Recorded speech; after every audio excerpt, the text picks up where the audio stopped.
Toby Johnson വിവരങ്ങളുമായി. Toby, കോട്ടയത്തും വീടിന് മുകളിലേക്ക് മരം വീണിട്ടുണ്ട് എന്ന വാർത്ത അല്പസമയം മുൻപ് വന്നു. ആളപായമില്ല എന്നുള്ളത് ആശ്വാസകരമാണ്. മറ്റു വിശദാംശങ്ങൾ എന്തൊക്കെയാണ്? ഏറ്റവും പുതിയ സാഹചര്യം?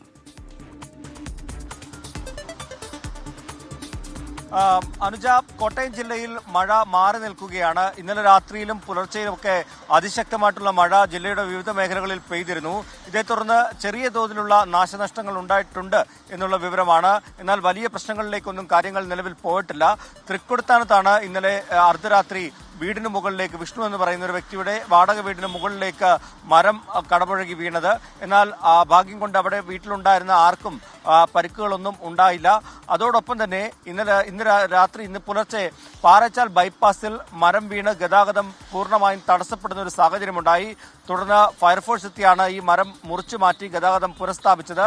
അതോടൊപ്പം തന്നെ പൂഞ്ഞാർ അടിവാരത്തും സമാനമായ രീതിയിൽ മരം വീണ് ഗതാഗതം തടസ്സപ്പെട്ടു എന്നുള്ള ഒരു റിപ്പോർട്ടുണ്ടായിരുന്നു. അതിനപ്പുറത്തേക്ക് വലിയ നാശനഷ്ടങ്ങളിലേക്കൊന്നും കാര്യങ്ങൾ ജില്ലയിൽ പോയിട്ടില്ല.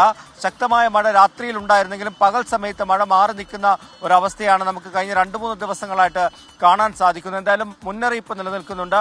നിലവിൽ ഓറഞ്ച് അലർട്ടാണുള്ളത്. 11 മണിയോടുകൂടി അതിൽ മാറ്റം വരാനുള്ള സാധ്യത തന്നെയാണ് നിലനിൽക്കുന്നത്.